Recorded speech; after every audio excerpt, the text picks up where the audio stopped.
हुदा जरीवाला, आम आदमी पार्टी पर सीधा निशाना भारतीय जनता पार्टी की तरफ से, कितना सही कितना गलत, क्योंकि एआईएमआईएम के भी वो प्रत्याशी रहे। जी, आप तमाम लोगों को आदाब, जय हिंद। अर्ज करती हूँ, हम आ भी करते हैं तो हो जाते हैं बदनाम, हम आ भी करते हैं तो हो जाते हैं बदनाम, वो कत्ल करके भी चर्चा नहीं होती। ये सारा मामला जो ताहिर हुसैन जी का है वो कहीं ना कहीं सिर्फ एक तरफा, because he is a Muslim, because वो आम आदमी पार्टी के नेता थे, सिर्फ इसलिए उनको कॉर्नर किया जा रहा है। एक नेता अगर अपने घर में, कहीं उनके घर में चलिए मान लेते पत्थर मिले भी, तो अपनी बचाव में अगर वो पथराव वो कर रहे थे, उनकी लोग कर रहे थे, वो पूरा इल्जाम उन पे नहीं जा सकता, पहली बात। दूसरी बात ये कि कोर्ट्स आपको इजाजत देती है कि अगर आपका एक कोर्ट से कहीं से कन्विक्शन हुआ है तो आप हायर कोर्ट्स में अपील कर सकें, ये फुल एंड फाइनल जजमेंट नहीं है। तीसरी बात, कपिल मिश्रा जो कैब एनआरसी के प्रोटेस्ट में बाकायदे से बच्चों के ऊपर गोली तान रहा था, उस पे तो भारतीय जनता पार्टी कुछ नहीं कहती, उसका तो कोई कन्विक्शन नहीं हुआ। तो ये सेलेक्टिव राजनीति क्यों? इसमें लीगल पर्सपेक्टिव अलग है, जो पॉलिटिकल एंगल है वो अलग है, बट मुझे ये बताइए, just because he is a Tahir Hussain you are going to corner him? ये सरासर मुसलमानों को बदनाम करने के लिए जो भाजपा लेकिन हुदा जी, पुरानी मुहिम है। आपने कहा कि लीगल पर्सपेक्टिव अलग है, आज जो हम चर्चा कर रहे हैं वो लीगल पर्सपेक्टिव के आधार पर ही जो राजनीति हो रही है उस पर कर रहे हैं। लीगल पर्सपेक्टिव के आधार पर ही ताहिर हुसैन को दोषी करार दिया गया और उनके साथ में 5 और लोग दोषी करार दिए गए। प्रिजम्पशन ऑफ इनोसेंस के बारे में हमारा लॉ ही बात करता है, जिसमें हर अक्यूज इनोसेंट प्रिज्यूम किया जाता है unless and until proven guilty, और अगर उसको एक कोर्ट से कन्विक्शन हो गया, फर्दर वो दूसरे कोर्ट्स में अपील करने का ऑप्शन हिंदुस्तान का कॉन्स्टिट्यूशन उसको देता है। कोर्ट ने उन्हें गिल्टी करार दिया है, उनको करार दिया है गिल्टी, उनको दोषी करार दिया है। But he Tahir Hussain ji has the option कि वो फर्दर और सुप्रीम कोर्ट में, बिगर कोर्ट्स में वो अपील कर सके, तो ये फाइनल जजमेंट नहीं होता है।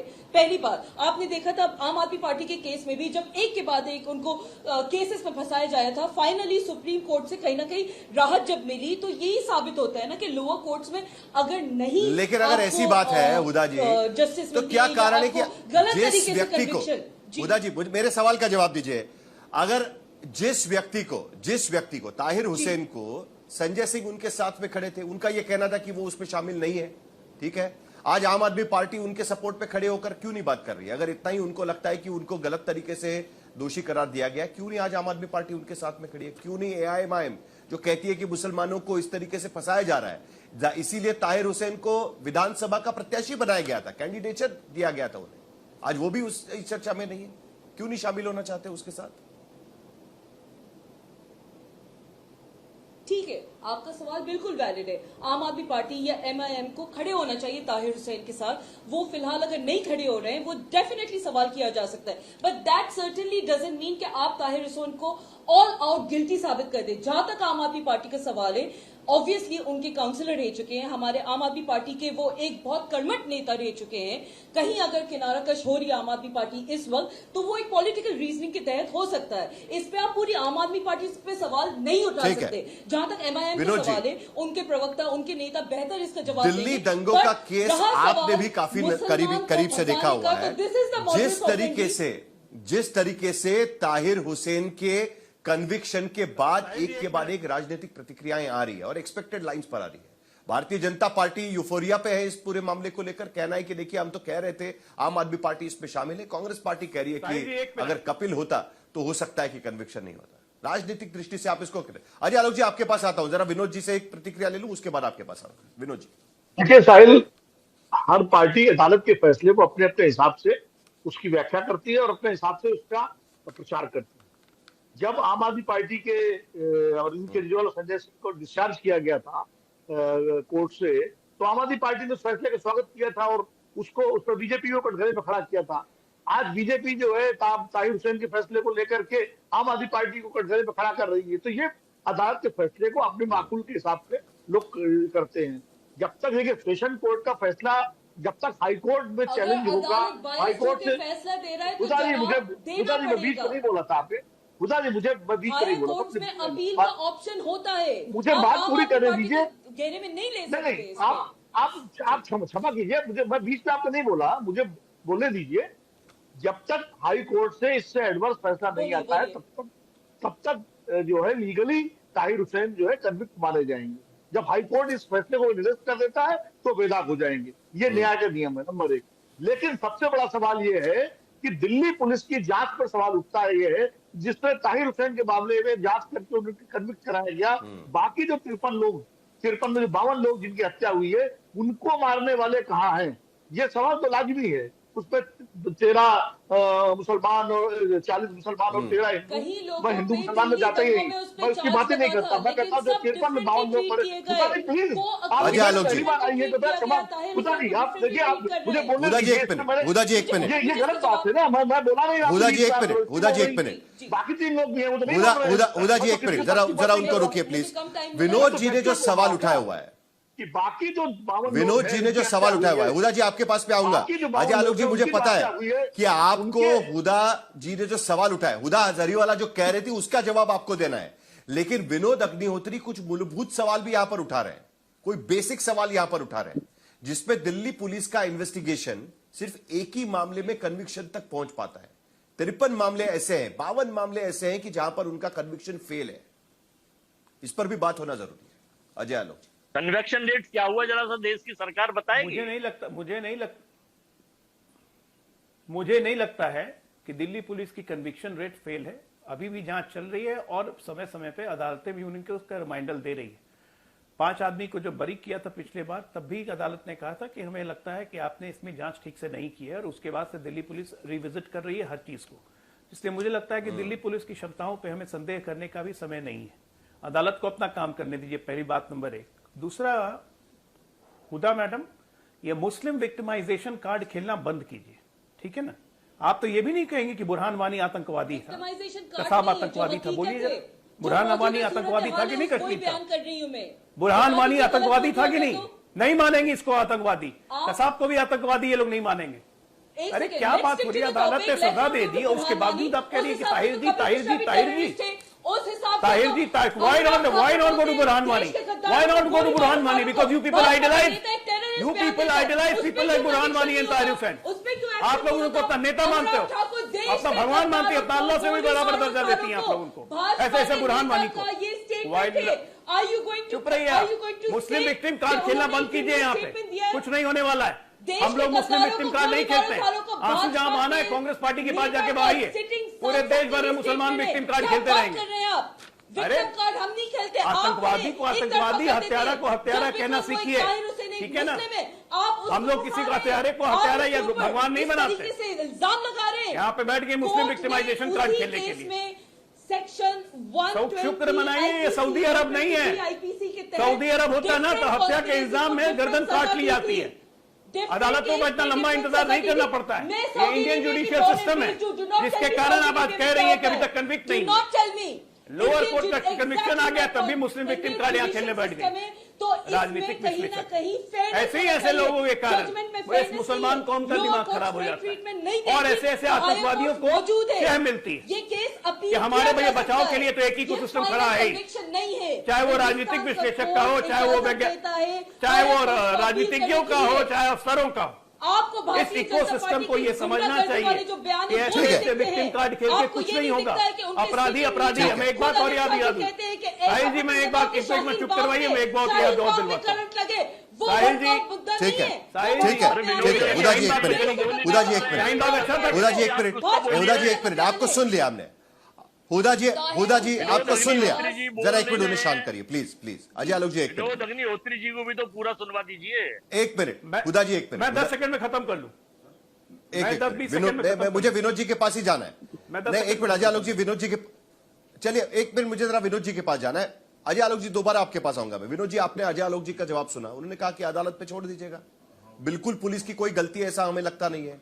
एक ही कन्विक्शन, एक ही केस में, एक ही मर्डर केस में कन्विक्शन है 53 में से। आप क्या कहेंगे विनोद जी उसका, और उसके बाद अजय आलोक उसका जवाब। देखिए, मैं भी कुछ अजय भाई सत्ता पक्ष के प्रवक्ता है, इसलिए वो निश्चित रूप से उस प्रक्रिया को डिफेंड करेंगे, उनका काम है। मैं ये कहता हूं कि जब इन्वेस्टिगेशन हो रहे हैं तो 53 लोगों की हत्या में से कम 10-5 लोगों का मामला तो सामने आना चाहिए था ना दिल्ली पुलिस का। कई बार अदालतों ने दिल्ली पुलिस को, अभी आप जो दो उदाहरण दिए गए, जो मुस्तफा और अनवर की हत्या के मामले में अदालत ने ही कहा कि दिल्ली पुलिस गवाह नहीं पेश कर पाई, ये तो अदालत ने ही कहा है ना। तो यह अनसेटिस्फाइड नहीं है, तो कहीं ना कहीं दिल्ली पुलिस की कार्यप्रणाली पर सवाल उठेगा। भाई कई बार सीबीआई की कार्यप्रणाली पर अदालतों ने सवाल उठाए हैं। प्रियदर्शनी मट्टू का केस मुझे याद है, जब सीबीआई ने पेश नहीं कर पाई थी, कोर्ट जज ने लिखा था फैसले में कि मैं कन्विंस हूं कि ये मर्डर किया है एक्यूज ने, लेकिन पुलिस सीबीआई पूरे प्रॉपर टेस्ट सबूत नहीं पेश कर पाई है, इसलिए हम इसको सजा नहीं दे रहे हैं। आज वही मीडिया में छापा इंडियन एक्सप्रेस ने कि look CBI here the victim. तो कई बार एजेंसियां जो है ढीले ढाले रवैये के कारण कई केसों को ढीला छोड़ देती है, ये फैक्ट है। अब दिल्ली पुलिस कब तक अंतहीन जांच चलेगी भाई। और रही बात निदा जी, देखिए आपके भी एक बात बताता हूँ, माया कोडनानी का कन्विक्शन सेशन कोर्ट से हुआ था, सबने उनको कन्विक्ट माना था, और तब किसी ने नहीं कहा था कि उनको हाई कोर्ट से जो है रिलीफ मिल जाएगी तो रहने दीजिए। इसी तरह ताहिर हुसैन जब तक कन्विक्ट है लोअर कोर्ट से, तब तक कन्विक्ट माने जाएंगे। अगर हाई कोर्ट का फैसला उनके पक्ष में आ गया तो बेदाग बरी हो जाएंगे, इसमें क्या दिक्कत है। कोर्ट ने हर प्रोसिक्यूशन का ठीक है, एलिगेशन एक्सेप्ट नहीं अजय किया। आलोक जी। उन्होंने ताहिर हुसैन को एक्विट कर दिया था क्रिमिनल कॉन्स्पिरेसी चार्ज पे। देखिए, मैं दो बातें आपके दर्शकों को याद दिला रहा हूं, एक मिनट साहिल को रोकिए, मैं दो बातें बस याद दिला ठीक है हुदा जी, केस के बारे में जानकारी हम दे रहे हैं, कोर्ट में होते हैं।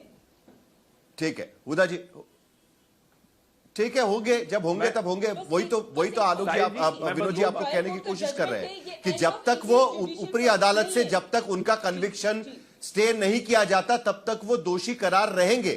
माया कोदनानी के केस के बारे में आपको अभी थोड़ी देर पहले उदाहरण दिया गया, गुजरात दंगों का मामला था ये, और ऐसे कई मामले हम आपके सामने पेश कर सकते हैं। लेकिन अजय आलोक जी, एक बार फिर पुलिस के इन्वेस्टिगेशन को लेकर ये बात ठीक है कि चलिए ताहिर हुसैन का कन्विक्शन हो चुका है, एक केस के भीतर दिल्ली पुलिस, एक मिनट हुदा जी जरा please, Huda ji please, I come to you please, I come to you. मैं आपको सवाल पूछूंगा, लेकिन जरा रुकिए एक मिनट। अजय आलोक जी, एक बार फिर विनोद जी इस बात को लेकर सवाल उठा रहे हैं कि ये कोई बहुत अच्छा इन्वेस्टिगेशन नहीं देखा जाएगा। 6 साल पहले 53 लोगों की हत्या की जाती है, 40 मुसलमान 13 हिंदू, उसमें से एक ही केस में कन्विक्शन लेकर आ पाती है दिल्ली पुलिस। अभी तक यह कोई अच्छा रिकॉर्ड नहीं माना जाएगा। देखिए, मैं दिल्ली पुलिस के रिकॉर्ड की तारीफ यहां करने के लिए नहीं हूं। उनका रिकॉर्ड अच्छा नहीं होगा, अदालतें उनसे सवाल पूछेंगी क्योंकि सारे केस रजिस्टर्ड है और सब जुडिस है, नंबर 1। नंबर 2, मैं आपको याद दिलाता हूं कि दिल्ली पुलिस का काम कैसे स्लो किया जाता होगा। विनोद जी को भी याद होगा, कन्हैया कुमार का केस हुआ जेएनयू में, भारत तेरे टुकड़े होंगे, इंशाअल्लाह खुलेआम नारे लगाए गए। कभी नहीं बोला। कैसे एक इकोसिस्टम ने कन्हैया कुमार की फाइल को साइन नहीं किया, कभी साइन नहीं किया आगे बढ़ने देने के लिए ताकि उनका कन्विक्शन हो सके। तो इसमें दिल्ली पुलिस को दोषी दीजिएगा कि राजनीतिक संरक्षण देने वालों को। दूसरा उदाहरण देता हूं, इनको बेल मिली लोअर कोर्ट से, माननीय अरविंद केजरीवाल जी को लोअर कोर्ट से बेल मिली, हाई कोर्ट ने सैंक्शन ले लिया कि हम दोबारा सुनवाई करेंगे। ये हाई कोर्ट के खिलाफ इन्होंने अभियान छेड़ दिया। ऐसे ऐसे लोग हैं इस देश में, सिर्फ पुलिस को क्यों बदनाम करना है भाई? ये तो इकोसिस्टम बैठा हुआ है, कैसे ऐसे आतंकवादियों को, ऐसे ऐसे क्रिमिनल्स को प्रोटेक्ट करते रहेंगे क्योंकि धर्म के नाम पे मुसलमान अपीजमेंट हो रहा है। एक आदमी कह रहा है कि कपिल होता तो नहीं होता कन्विक्शन, दूसरा कोर्ट को ही चैलेंज कर दे रहा है, तीसरा कांग्रेस भी कह रहे हैं कि जज भी मेरा, वकील भी मेरा, सिस्टम भी मेरा। अजय वर्मा जी, कैसे होगी? 30 सेकंड क्या 60 साल तक में? 30 सेकंड अजय वर्मा जी, 30 सेकंड अजय वर्मा जी, आखिर में विनोद जी के पास अजय वर्मा। ये सरकार के पक्षकार हैं, इनकी ड्यूटी अपना रखेंगे। ये कपिल मिश्रा जब दिल्ली विधायक थे तो मानसी सोनी का एक कांड टेप लेके, सीडी लेके विधानसभा में सुनाया था। कहाँ अटैच था देश उस वक्त? गुजरात के सीएम जो थे, अब देश के जो वर्तमान प्रधानमंत्री हैं, जस्टिस लोया, गोधरा कांड इन्होंने याद दिला दिया। जस्टिस लोया और हिरेन पांडे की आत्मा को अभी मुक्ति नहीं मिली, आसमान में ही है, ब्रह्मांड में घूम रही है। मौका आएगा क्या? पार्टी बदलती है, वैसे चीजें बदलती रहती है। नहीं तो ये जो विनोद जी, आखिर में आलोक जी 10 सेकंड में मुझे आपसे चाहिए 700 एफआईआर। नहीं ठीक है, एक मिनट अजय वर्मा जी, 1 मिनट सर, यही कह रहा हूं। 700 एक मिनट रोकिए उनको, मुझे विनोद जी के पास आखिर में 20 सेकंड है। विनोद जी 700 एफआईआर है, विनोद जी 700 एफआईआर है, 700 एफआईआर है हर दंगे के केस में। सिर्फ दिल्ली दंगे की बात नहीं है, हर दंगे के केस में इसी तरीके का प्रोग्रेस देखा जाता है।